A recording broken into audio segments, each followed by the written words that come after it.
ಸ್ನೇಹಿತರೆ, ಈಗ ಮಾಘ ಹುಣ್ಣಿಮೆ ಬಗ್ಗೆ ಪೂರ್ಣ ವಿವರವಾಗಿ ತಿಳಿಸ್ಕೊಡ್ತೀನಂತ. ಸಾಮಾನ್ಯವಾಗಿ ಮಾಘ ಹುಣ್ಣಿಮೆಯನ್ನು ನಾವು ಭಾರತ ಪೂರ್ಣಿಮಾ ಅಂಥೇಳಿ, ಅಂದರೆ ಭಾರತ್ ಹುಣ್ಣಿಮೆ ಅಂಥೇಳಿ ಆಚರಣೆಯನ್ನು ಮಾಡ್ತೇವೆ. ಈ ಭಾರತ್ ಹುಣ್ಣಿಮೆಯನ್ನು ಹೆಚ್ಚಾಗಿ ಕುಲಧರ್ಮವನ್ನಾಗಿ ಆಚರಣೆಯನ್ನು ಮಾಡ್ತಾರೆ.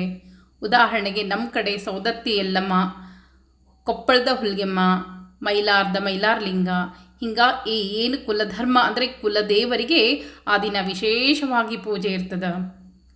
ಈ ಸೌದತ್ತಿ ಯಲ್ಲಮ್ಮ ಅಂದರೆ ರೇಣುಕಾಂಬ ಯಾರ ಮನೆಯಲ್ಲಿ ಇರ್ತಾಳೋ, ಕುಲದೇವತೆಯಾಗಿ ಯಾರ ಮನೆಯಲ್ಲಿ ಇರ್ತಾಳೋ ಅವರು ಏನು ಮಾಡ್ತಾರೆ ಆ ದಿವಸ ಅಂದರೆ ಒಂದು ಮುತ್ತೈದೆಯನ್ನು ಕರೆದು ಊಟಕ್ಕೆ ಹಾಕ್ತಾರೆ. ಅಷ್ಟೇ ಅಲ್ಲ, ಜೋಗತಿಯನ್ನು ಅಂದರೆ ಜೋಗಮ್ಮನ್ನು ಕರೆದು ಆಕೆಗೆ ಪಡ್ಲಿಗೆ ತುಂಬೋದು ಅಂಥೇಳಿ, ಆಕೆ ಏನು ದೇವಿಯನ್ನು ಇಟ್ಕೊಂಡು ಬಂದಂಥ ಒಂದು ಬುಟ್ಟಿ ಇರ್ತದಲ್ಲ, ಆ ಬುಟ್ಟಿ ಒಳಗೆ ಎಲ್ಲ ಥರದ ಅಡುಗೆಯನ್ನು ಮಾಡಿ ಆ ನೈವೇದ್ಯವನ್ನು ಮಾಡುವಂಥ ಪದ್ಧತಿ. ಆ ಜೋಗಮ್ಮಗೆ ಉಡುಗೊರೆಯನ್ನೆಲ್ಲ ಕೊಟ್ಟು, ಕೆಲವರು ಸೀರೆಯನ್ನು ಕೊಟ್ಟರೆ, ಕೆಲವರು ಬ್ಲೌಸ್ ಪೀಸ್ ಅದೆಲ್ಲ ಹಾಕಿ, ಹಣ್ಣು ಕಾಯಿ ಎಲ್ಲ ಹಾಕಿ ಆಕೆಗೆ ಉಡಿ ತುಂಬಿ ಪಡ್ಲಿಗೆ ಆಕೆಗೆ ಊಟಕ್ಕೆ ಹಾಕಿ ಆಕೆಯಿಂದ ಜೋಗತಿಯನ್ನು ಹರಡಿಸ್ತಾರೆ.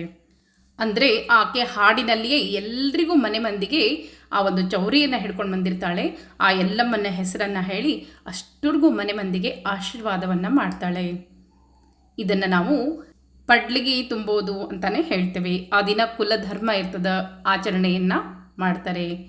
ಇದು ಕೇವಲ ಸೌದತ್ತಿ ಯಲ್ಲಮ್ಮ ಮಾತ್ರ ಅಲ್ಲ, ಕೊಪ್ಪಳದ ಹುಲ್ಗೆಮ್ಮ, ಮೈಲಾರದ ಮೈಲಾರಲಿಂಗ, ಹೀಗೆ ಯಾವ ಯಾವ ಪ್ರದೇಶಗಳಲ್ಲಿ ದೇವಿಯ ಆರಾಧನೆ, ಕುಲದೇವರ ಆರಾಧನೆ ಇರ್ತೋ ಅಲ್ಲೆಲ್ಲ ರೀತಿಯಿಂದಲೂ ಅವರದ್ದೇ ಆದ ಪೂಜಾ ಪದ್ಧತಿಗಳಿರ್ತದೆ. ಅದನ್ನು ಆಚರಣೆಯನ್ನು ಮಾಡ್ತಾರೆ. ಆ ದಿನ ಭಾರತ್ ಹುಣ್ಣಿಮೆ ದಿವಸ ವಿಶೇಷ ಕುಲಧರ್ಮ ಆಚರಣೆ ಮಾಡೋದ್ರಿಂದ ಮನೆತನಕ್ಕೆ ಸಮೃದ್ಧಿ ತರ್ತದ ಅಂಥೇಳಿ. ನೀವು ಬಹುಶಃ ನೋಡಿರ್ಬೋದು, ಮನೆಗಳ ಬಾಗಿಲಿಗೆಲ್ಲ ತೋರಣವನ್ನು ಕಟ್ತಾರೆ. ತೆನೆಯನ್ನು ಸೇರಿಸಿ ಮನೆ ಬಾಗಿಲಿಗೆ ತೋರಣವನ್ನು ಕಟ್ಟುತ್ತಾರೆ. ಈ ಭಾರತ ಹುಣ್ಣಿಮೆಯ ವಿಶೇಷವಾಗಿ ನಾನು ರೇಣುಕಾಂಬ ಪೂಜೆಯನ್ನು ಹೇಳ್ಕೊಡ್ತೇನೆ ಅಂತ. ನನ್ನ ತವರ ಮನೆಯ ಕುಲದೇವತೆ ಈ ರೇಣುಕಾಂಬ. ಈ ರೇಣುಕಾಂಬ ಪೂಜೆಯನ್ನು ಯಾವ ರೀತಿ ಸಂಕಲ್ಪಪೂರ್ವಕವಾಗಿ ಪೂಜೆಯನ್ನು ಮಾಡೋದು ಪೂರ್ಣ ವಿವರವಾಗಿ ಈಗ ತಿಳಿಸ್ಕೊಡ್ತಾ ಹೋಗ್ತೇನೆ. ಈ ಭಾರತ ಹುಣ್ಣಿಮೆ ದಿವಸ ರೇಣುಕಾಂಬ ಪೂಜೆ ಅಂದರೆ ಯಲ್ಲಮ್ಮನ ಪೂಜೆಯನ್ನು ಮಾಡೋದ್ರಿಂದ ಮಾತ್ರ ದೋಷ ಏನಾದರೂ ಮನೆತನಕ್ಕೆ ಇದ್ದರೆ ಅದೆಲ್ಲವೂ ದೂರ ಆಗ್ತದಂತ. ಅದನ್ನು ನಾನು ಇವತ್ತು ಸಂಕಲ್ಪನಲ್ಲಿ ನಿಮಗೆ ಹೇಳ್ಕೊಡ್ತೇನೆ. ಈ ರೇಣುಕಾಂಬ ಪೂಜೆಯನ್ನು ಯಾರು ಬೇಕಾದರೂ, ಮನೆತನದಲ್ಲಿ ಪದ್ಧತಿ ಇದ್ದವರೇ ಮಾತ್ರ ಮಾಡಬೇಕಾ ಅಂತ ಏನಿಲ್ಲ. ಯಾರು ಕಷ್ಟದಲ್ಲಿ ಇದ್ದೀರಿ, ಯಾರು ನೋವನ್ನು ಅನುಭವಿಸ್ತಾ ಇದ್ದೀರಿ, ಅವರೆಲ್ಲರೂ ಕೂಡ ಈ ರೇಣುಕಾಂಬನ ಸ್ಮರಣೆಯನ್ನು ಮಾಡಿಕೊಂಡು ಪೂಜೆಯನ್ನು ಮಾಡ್ಬೋದು. ನೀವು ಆಕೆಗೆ ಪೂಜೆನೇ ಫೋಟೋ ಇಟ್ಟು ಪೂಜೆನೇ ಮಾಡಬೇಕು ಅಂತ ಏನೂ ಇಲ್ಲ. ಅಡುಗೆಯನ್ನು ಮಾಡಿ ಆಕೆಗೆ ಒಂದು ಎಲೆ ಬಡಿಸಿ ನೈವೇದ್ಯ ಮಾಡಿದರೂ ಸಾಕು. ಆಕೆ ಕರುಣೆಯಿಂದ ನಿಮ್ಮೆಲ್ಲ ಸಂಕಷ್ಟಗಳನ್ನ ದೂರ ಮಾಡ್ತಾಳೆ. ಯಾಕೆ ಅಂದರೆ ಆಕೆ ಬಹಳನೇ ಕಷ್ಟಪಟ್ಟಂಥ ಆದಿಶಕ್ತಿ ಸ್ವರೂಪಳು ಆಕೆ. ಆಕೆಯನ್ನು ಪೂಜೆ ಮಾಡೋದ್ರಿಂದ ನಮ್ಮ ಸಂಕಷ್ಟಗಳೆಲ್ಲವೂ ದೂರ ಆಗ್ತದಂತ. ಅದಕ್ಕಾಗಿ ಆಕೆ ಬಗ್ಗೆ ಸಂಕ್ಷಿಪ್ತವಾಗಿ ಒಂದು ಸ್ವಲ್ಪ ಕಥೆ ಹೇಳ್ತೀನಿ. ನಂತರ ಪೂಜಾ ಯಾವ ರೀತಿ ಮಾಡಬೇಕು ಅಂತ ತಿಳಿಸ್ಕೊಡ್ತೀನಿ.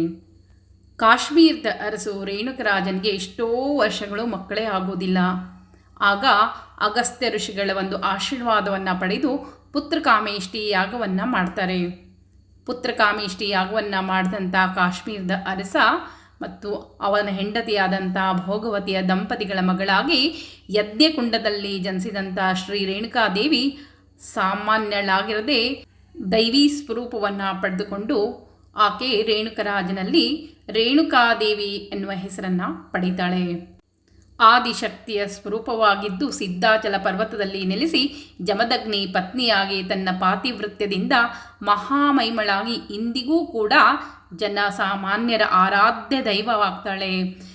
ತಾಯಿಯನ್ನು ಅರಸಿ ಬಂದಂಥ ಮಕ್ಕಳಿಗೆ ಉಧೋ ಉಧೋ ಯಲ್ಲಮ್ಮ ಅಂಥೇಳಿ ಅರಸುತ್ತಾ ಬಂದಂಥ ಮಕ್ಕಳಿಗೆ ಈಕೆ ತಾಯಿಯಾಗಿ ಬಂದಂಥ ಕಷ್ಟಗಳನ್ನು ದೂರ ಮಾಡ್ತಾಳೆ. ಆ ತಾಯಿಯ ಸೇವೆಯಿಂದ ಪಾಪಗಳು ಕಳೆದು ಪುತ್ರ ಸಂತಾನ ಆಗಿರ್ಬೋದು, ಸಂಪತ್ತಾಗಿರ್ಬೋದು, ಧನ ಧಾನ್ಯ ಕಷ್ಟಗಳೆಲ್ಲವೂ ಕಳೆದು ಎಷ್ಟೋ ರೋಗಗಳು ಕೂಡ ಇವತ್ತಿಗೂ ಗುಣ ಆಗ್ತದೆ ಅಂಥೇಳಿ ಆಕೆಯನ್ನು ನಂಬಿ ಬಂದಂಥ ಭಕ್ತರಿಗೆ ಅಭಯವನ್ನು ಕೊಡುವಂಥ ತಾಯಿ ಅಂಥೇಳಿ ಅನಿಸ್ಕೊಂಡಾಳ.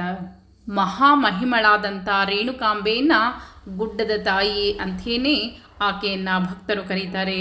ಆ ದಿನ ಅಂದರೆ ಈ ಭಾರತ ಹುಣ್ಣಿಮೆ ದಿವಸ ವಿಶೇಷವಾಗಿ ಆಕೆಗೆ ರಥೋತ್ಸವ ಇರ್ತದೆ. ಇದು ವಿಜೃಂಭಣೆಯಿಂದ ಜಾತ್ರೆ ಒಂದು ತಿಂಗಳ ಪರ್ಯಂತವಾಗಿ ಎಲ್ಲ ಕಡೆಯಿಂದ ದೇಶದ ನಾನಾ ಕಡೆಗಳಿಂದಲೂ ಭಕ್ತರು ಬಂದು ಆಕೆಗೆ ನೈವೇದ್ಯವನ್ನು ಮಾಡ್ತಾರೆ, ಪೂಜೆಯನ್ನು ಮಾಡ್ತಾರೆ, ಸೀರೆಯನ್ನು ಉಡುಗೊರೆಯಾಗಿ ಆಕೆಗೆ ಉಡಿ ತುಂಬಿ ಆಕೆಯ ಆಶೀರ್ವಾದವನ್ನು ಪಡ್ಕೊಂಡು ಹೋಗ್ತಾರೆ. ಅದೊಂದು ಧನ್ಯತಾ ಭಾವ ಅಂತ ಹೇಳಿನಿ. ಈ ಒಂದು ಮಾಘ ಮಾಸದ ಭಾರತ ಹುಣ್ಣಿಮೆಯ ದಿವಸ ವಿಶೇಷವಾಗಿ ಆ ಒಂದು ಏನು ಯಲ್ಲಮ್ಮ ಗುಡ್ಡದ ಜಾತ್ರೆ ಎಲ್ಲ ಕಡೆಗೂ ಪ್ರಸಿದ್ಧಿಯನ್ನು ಪಡೆದದ. ಇನ್ನು